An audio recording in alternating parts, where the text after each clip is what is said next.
Une autre problématique qui a attiré l'attention de la rédaction de Gabon Télévision, celle du manque de salles de cinéma au Gabon. Nos reporters Ludwig Kavo et Medarengeng se sont focalisés sur Libreville, la capitale, au lendemain de la tenue des escales documentaires. Regardez. Voici le cinéma d'Akébé. L'édifice est chargé d'histoire pour beaucoup.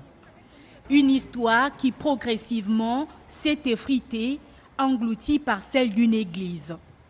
Et aujourd'hui, seuls les souvenirs ont marqué les esprits. Non, j'ai écouté, mais je ne connais pas le cinéma d'Akébé. Et si on vous dit que le cinéma d'Akébé, c'est cette église, vous n'êtes pas loin.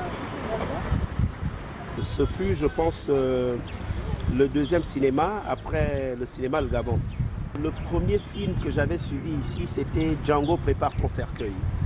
Le premier film karaté projeté au Gabon, c'était ici. Le titre, c'était, je pense, Terreur en Mandchourie. Le deuxième, c'était Big Boss. En fait, cette salle fut l'une des plateformes qui a vraiment développé le concept du grand cinéma public au Gabon. Les salles de cinéma redéfinies ou à l'abandon à Libreville, il en existe plus d'une. Du cinéma Le Gabon au quartier Nombakele dans le 3e arrondissement, devenu simple repère, il n'en reste que la pancarte. Quand il n'est pas sollicité pour une réunion de prière, le cinéma Lokomo, quant à lui, garde ses portes hermétiquement fermées.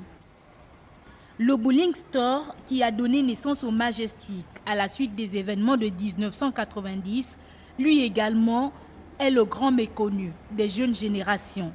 Un cinéma, c'est un lieu là où on se distrait, là on fait des films, des dessins animés. Voilà qui est dit. Le cinéma est le lieu par excellence de divertissement et d'instruction.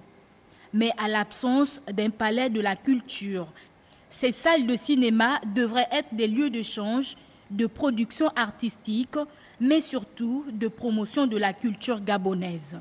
Transposition de lieux, seul l'Institut français de Libreville reste le cadre où sont organisés les rendez-vous culturels.